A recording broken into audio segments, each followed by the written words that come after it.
बिहार में शराबबंदी योजना लागू किए हुए करीब 7 साल गुजर गए, लेकिन 7 साल बाद भी शराब कारोबारियों का मोह भंग इस कारोबार से नहीं हुआ। पहले शराब बेचने का कार्य कारोबारियों के द्वारा विभिन्न स्थानों से किया जाता था, खासकर अपने अपने घर या कुछ ऐसे स्थानों से शराब बेचने का कारोबार किया जाता था जिस स्थानों पर पुलिस की नज़र नहीं जाया करती थी। लेकिन अब शराब कारोबारियों के द्वारा शराब बेचने का कार्य कब्रिस्तान से भी किया जाने लगा है।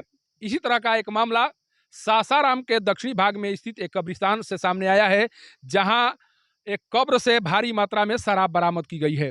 मैं वो दृश्य दिखा रहा हूँ, उस दृश्य को देखिए, जिस दृश्य को देखकर आप समझ सकते हैं कि किस तरह से शराब कारोबारियों के द्वारा अब कब्रिस्तान को भी शराब बेचने के लिए उपयोग किया जाने लगा है। और जैसे ही ये मामला सामने आया है, उसके बाद से सासाराम शहर में रहने वाले जितने भी मुस्लिम समाज के लोग हैं उनमें काफ़ी आक्रोश देखा जा रहा है।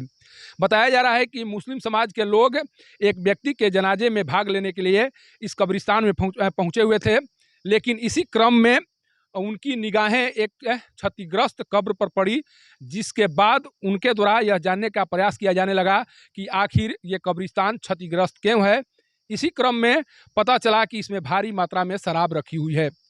जब शराब निकालने का कार्य शुरू हुआ तो पता चला कि यहाँ पर बहुत दिनों से शराब रखी जा रही है। कारण कि जो निशान पाए गए हैं उसके अनुसार जो अंदाज़ा लगाया जा रहा है, उसके तहत कहा जाने लगा कि इस स्थल का प्रयोग बहुत दिनों से शराब कारोबारियों के द्वारा किया जा रहा था। आज इस कार्य को पकड़ लिया गया, नहीं तो ये कार्य बहुत दिनों तक जारी रहता। देखिए, यही वो कब्र है। यहाँ पर देखिए कुछ सामान बिखरे पड़े हुए हैं। इसी बोरे में शराब को बंद करके रखा गया था। और मैं उस दृश्य को भी दिखा रहा हूँ, जिस दृश्य को देखकर आप समझ सकते हैं कि न केवल यहाँ पर शराब को रखा गया था, बल्कि इर्द गिर्द बैठकर शराब पीने का भी कार्य बहुत दिनों से किया जा रहा था। देखिए, यहाँ पर चारों तरफ पानी के पाउच बिखरे पड़े हुए हैं और ये पाउच बता रहे हैं कि इसका उपयोग कहीं ना कहीं शराब सेवन के लिए किए गए होंगे और बहुत दिनों से यहाँ पर शराब का कारोबार चल रहा होगा। सोचिए कि नीतीश सरकार में शराबबंदी योजना लागू करने के लिए सब कुछ किया गया, बहुत अभियान चलाए गए, मानव श्रृंखला बनाई गई। इसके बाद में भी जिस तरह से लगातार इस कारोबार को बढ़ावा दिया जा रहा है या जिस तरह से इस कारोबार का दायरा बढ़ते जा रहा है, उससे लोगों में काफ़ी गुस्सा है। और सासाराम के कब्रिस्तान में पाई गई शराब के बाद यहाँ के मुस्लिम समाज के लोगों में काफ़ी गुस्सा है। उन्हें लग रहा है कि अब शराब कारोबारियों के द्वारा उनके पवित्र स्थानों को भी निशाना बनाया जा रहा है और इससे कहीं ना कहीं उनका जो पवित्र स्थल है वो कहीं ना कहीं प्रभावित हो रहा है। आज जितने लोग जनाजे में भाग लेने के लिए यहाँ आए हुए थे, उनके चेहरे पर गुस्से का इजहार साफ दिखाई पड़ रहा था और उन्हें लग रहा था कि अब बिहार में शराब कारोबारियों के द्वारा उनके धर्म को भी भ्रष्ट करने का काम किया जाएगा।